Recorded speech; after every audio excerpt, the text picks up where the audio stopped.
Hello, Richmond. I am so excited to reach out to all Richmonders on behalf of the Avula administration to really talk about what happens in our budget development process and give our public an opportunity to really not only engage the city of Richmond, but to also engage in how our budget is developed and set your priorities. Today, I will be working with you to give you insights into the budget and letting you know about our innovative budget process that we call Engage RVA. A big part of this is our town hall and online process, as well as giving you a look at what I call Budget 101, as well as our budget timeline and how we actually deliver the budget, and then providing you with all the tools necessary for you to set your priorities and play ball with us. The best way that we do that is giving you insight into the budget, and we would love for you to attend one of our town halls located around the city. But if you're unable to attend a town hall, we have provided an online survey that everyone can utilize to set their priorities. So I'll start with what is Engage RVA? Well, I'll tell you, this is a process that I'm excited to bring to the city of Richmond.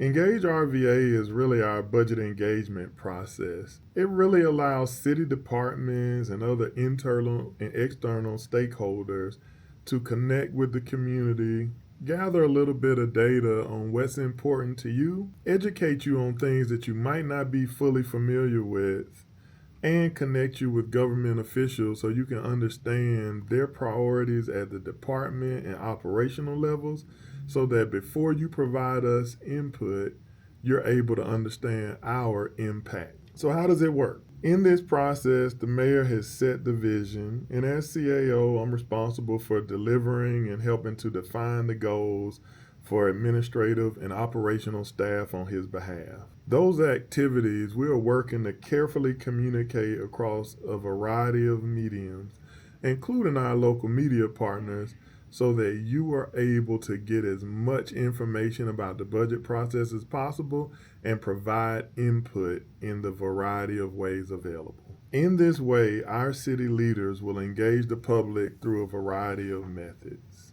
So we've got a few big goals to do that. Those three big goals that I'm referring to are around improving public understanding of the budget process. Also, explaining how the budget is both developed and how your resources are allocated. Additionally, we want to collect public input on your priorities, specifically by service area, so that we know how to allocate those resources based on what you feel is important. Some of these resources that we've made available include our website, rva.gov. But on the website, we've also added an engagement page that is solely for this Engage RVA process.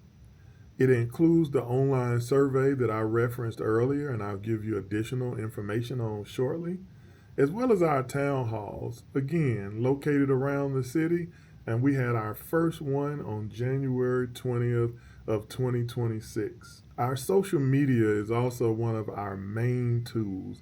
Across all platforms, we plan to ensure that our residents understand what's happening in the budget town halls, how to utilize the online survey, when it's available, and any timeline so that you can give input. In addition to that, we've made print collateral available. If you attend the town hall, you'll receive a variety of information, and most of that is also available online. These budget engagement resources are intended for you to help tell us your priorities. Also, we want to make sure you know how to participate.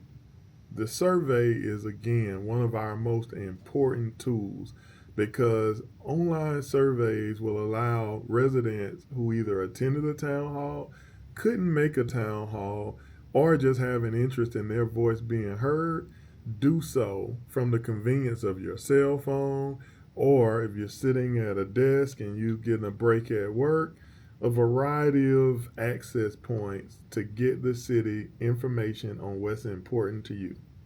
So I'll tell you, when we're looking at our town halls, which I've learned Richmond loves to engage, and I'm really excited to bring yet another opportunity for our residents to do so. A little bit about our process for these town halls.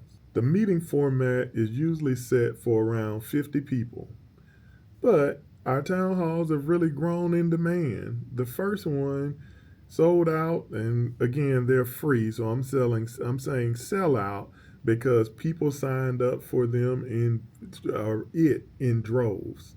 So the January 20th town hall was only available for about 3 days, which means there was a ton of demand for people coming out to have their voice heard.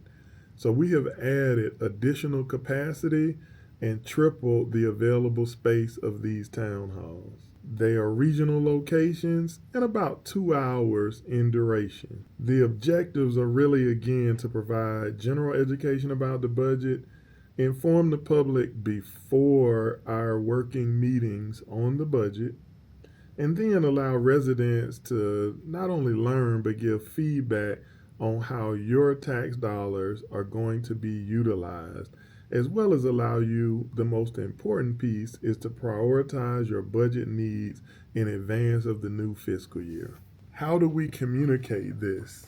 One of our most important areas. One, we have a landing page. RVA.gov is the home to all things budget, but all things the city. Our landing page is really focused on making sure that residents can quickly and easily access these materials and either dive in and learn a lot about the budget process, or for those advanced residents, they can simply move forward with going directly to the survey as well as downloading our Engage RVA Impact Report. The way to do this is go.rva.gov/engage. That will take you directly to a variety of materials, including education materials, budget process and procedural information, meeting dates, and participation details, as well as the budget prioritization survey. The online survey, which I'm really excited about because of what it does for residents, really giving you an opportunity to provide what is important to you. And while I've said residents, it is also available to others, including employees, business stakeholders, and other people who are engaging with the city of Richmond in a variety of different ways. This online form is shared across multiple sites, including our social media outlets, online at the landing page that I highlighted before. And if you attend a budget town hall, you'll also be able to complete it live and in person. This survey provides the ability to allocate resources, prioritize services, and allows us to collect some of your demographic data, whether it be, we have youth focused town halls, we have senior focused town halls, we also have town halls for just our normal everyday residents who just want to give their insights. And so for everyone, tall or short, quick, fast, or in a hurry, you name it, we've got something for you. One key area for which we've tried to add into these town halls is ensuring that we provide an overview of services.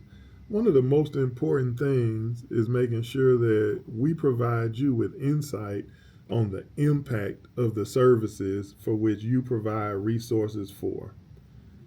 To do so, we provided an Engage Richmond FY26 budget overview. The key to this document is to provide insights into the outputs that your dollars pay for. It's a printed booklet, and during town halls, we use it to educate residents on city services. But you can also download it online. The approach to this is to provide residents with insights into how their tax dollars are spent by the city of Richmond. It also will give you better understanding of the outcomes you receive from the taxes you invest. The Community Budget Engagement Survey tells how would you prioritize the city services. This is important and one of our greatest tools because the greatest number of residents are able to participate online. While town halls range from 50 to 150, and in one instance we'll have around 200 attendees, that still limits the number of people who are able to engage, and we want to hear from all of you.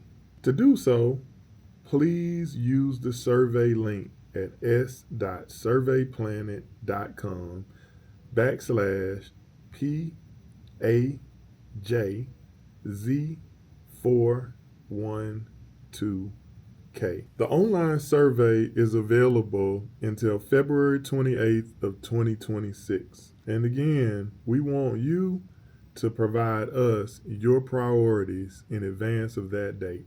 I will say this is not your only opportunity to engage. Our dynamic members of the Richmond City Council will also be hosting town halls or public meetings to be able to receive feedback from residents. These public meetings are a part of the budget process, and not only should you engage in advance of the mayor providing his proposed budget to the council, it's always good once you see that proposal to engage and help to inform the council on what's important to you. Well, now, my favorite part of this process is Budget 101. I've had the pleasure of working with Georgetown University, ICMA, and NFBPA, some of the premier administrative programs and training programs around the country, educating administrators on how to develop and deliver budgets. This process is one that I've been most proud of and one that I enjoy the most. And today, and as a part of the town halls, I'll be sharing a snippet of what we do in Budget 101 for those leaders with you. I hope that is helpful. The first piece is we'll highlight the difference between participatory budgeting and citizen engagement as a budget process. In Richmond, we have adopted one of the most innovative processes in delivering citizen input to the budget process. It's considered participatory budgeting. In addition to that, this year, we're adding in this new resource of citizen engagement directly into the budget process. Together, it makes our process one of the most transparent and one of the most citizen-led that exists anywhere in the country. There is a difference between participatory budgeting and citizen engagement. For participatory budgeting, you make decisions within a defined scope.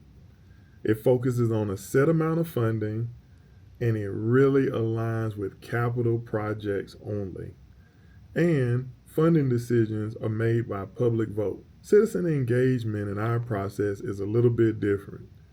We engage and help residents understand the budget. We focus on all city services, and we allow residents to share priorities.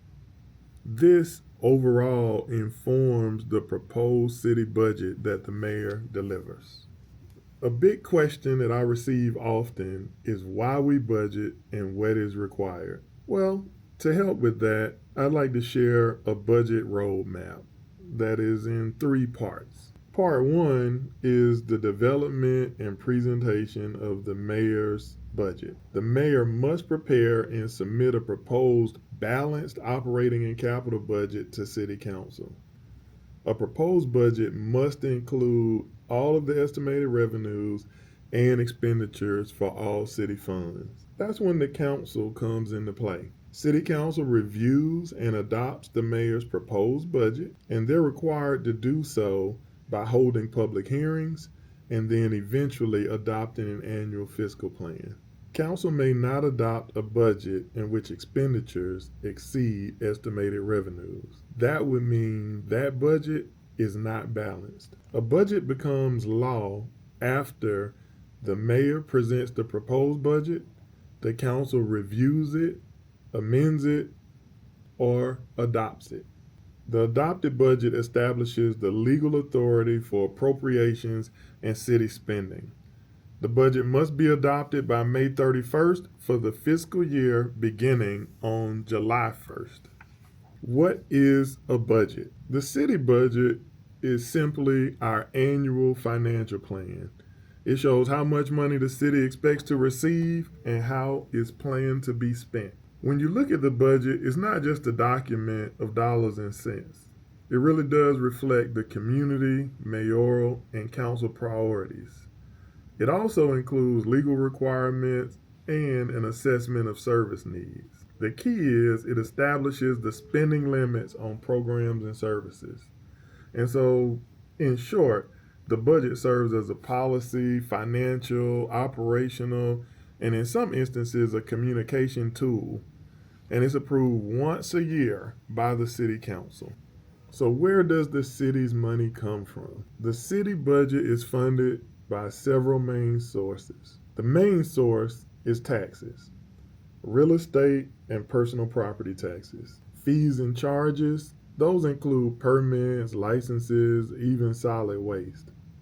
And state and federal aid for things like social services comes into play, where in the instance of social services, both our state and federal partners provide us resources to deliver those services. We also have a variety of grants and one-time funding that might include rebates as well as reimbursements. Now, not all funding can be used for everything, so many dollars are restricted to specific purposes, and we'll go into that a little bit deeper as we proceed. Now, the key to understanding the budget, especially on what's delivered, is understanding what the city budget actually pays for. The budget pays for the people and the services that keep the city running. It supports essential services, everything ranging from public safety, that includes your courts, your police, your firefighters, and the department in general, as well as our overall emergency response. It also includes education support as we fund schools through our budget, as well as parks, libraries, and recreation. And another key is that these funds actually provide the resources necessary for community programs like human services as well as housing. But among all things, these funds take care of the people who deliver our services every day. The budget funds the city's workforce, which in my opinion is one of the best in the country. Now, where does the revenue come from? I think that's the part that many of our residents have been the most interested in seeing. And so today I want to give you a quick snapshot. So everything from general property taxes, which again is our largest bucket at around 57%, other local taxes, as well as the Commonwealth provides us a significant amount of resources at 10% of our budget. Services, there's a miscellaneous bucket of funding as well that's provided as about 3%, as well as your cost of services, which is 3%. And then the federal government, which lately has been reducing what cities receive, is around 2% of our budget. Permits, fees, and licenses, as well as transfers in and interest income, all contribute to our budget. Now, the general fund is the focus of where your tax dollars go. Our revenues have grown in Richmond's healthy fiscal environment. Although we're facing an assessment freeze, which I'll highlight a little bit more, which impacts the expected growth for the city. The revenues are broken down into a variety of categories: state shared expenditures, federal aid for social services, permits and other licenses, transient lodging tax, prepared food tax, social services, and other activities are our dedicated and restricted funds. Now that we know where funding comes from, let's talk about where it goes. Funding provided through these resources that I highlighted before, namely property taxes, really takes care of every activity in the city. Everything from general government activities, which might include everything from your IT, finance, and administrative activities, to recreation and culture, health and welfare, our general operations, which I like to call the nuts and bolts of government, public safety, including the judiciary, constitutional offices like the Commonwealth Attorney and other constitutional officers, even the city council. But one area that we do not want to forget is education. The engine to our future is also funded from these resources. Now, what does a budget do? Simply put, our budget funds essential services. It sets our priorities based on community needs. It also balances the limited resources with the many demands. Everyone I've talked to wants a speed bump, a new red light, more police, and a stronger, even though they're dynamic, fire department. There is always more need to ensure that we deliver quality services. One great example is the need for affordable housing, which has been a focus of mayor and council. All of those things are addressed annually by the city's budget. In short, it's our plan for the future. But it should be noted that spending more in one area means that there is less funding available in another. This is exactly why budget decisions are just hard. The budget is about making choices, it's not just adding spending. Governments are faced with limited resources, and the city always has more needs than available funding. That's why how we prioritize is extremely important. There are also required costs. The decisions of yesteryear impact today repeatedly. Some costs are required by law or contract. And as you can imagine, costs are always rising. Whether it's wages, the cost of construction, even utilities increasing over time is a normal activity that must be accounted for within the budget. And these costs are unique because some are one-time costs, others are ongoing. It must be made clear and understood that one-time funding cannot support ongoing services. This brings about pressures and challenges. I'll give you a little bit of detail. Some of the things that are pressures are the upcoming assessment freeze, which will, for a 1-year period, limit the growth of the city's residential tax base. At the same time, we have rising debt service obligations, as well as an increase in retirement costs, as well as rising healthcare costs. Now that we have collective bargaining to ensure that all of our employees, especially those on the front line, have a clear pathway to balance the work that they do with the city with earnings that represent a hard day's work. We also have consistent rising costs over time. We also have our local contribution to Richmond Public Schools. That's an important piece for everyone to remember. Data has shown that the more you invest in education, the better outcomes face communities. Along with all of the other pressures, this one becomes very important. You also have the capital improvement plan, and as we've seen around the country and even right here at home, our infrastructure is always in need of improvements around the country, and ensuring that our capital investments represent improvements across our infrastructure and other necessary purchases is one that is top of mind for all people delivering the budget, especially mayor and council. That also brings among challenges for which we have to balance with these pressures. Infrastructure needs are top of the list, but housing and affordability follows close behind. Public health, as we saw with COVID, is one of the things that is also vital, but also many times is not discussed. Cybersecurity and the changing online environment is also very important, especially as communities around the country are starting to see an influx in negative online activity, as well as hackers and people who would mean no good to the city. Affordability overall is consistently a problem and growing. Federal and state funding volatility is also something that we're paying very close attention to. As the world becomes a little bit more political, it definitely impacts the bottom line of cities. Social service system strains are top of mind when it comes to federal and state investment, along with our water and utility infrastructure.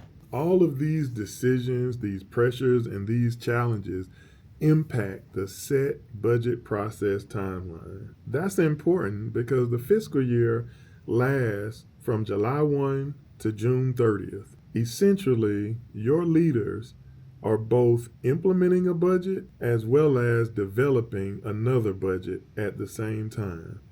This is both a challenge as well as being an extremely healthy resource.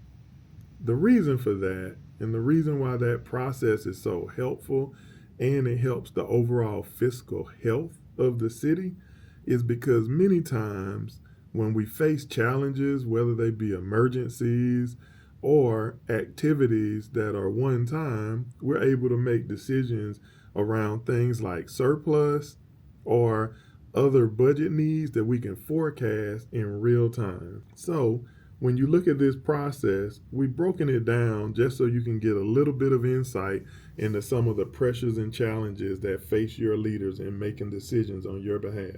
In July, we start the fiscal year, but it is also the time frame in which we are closing out the year before.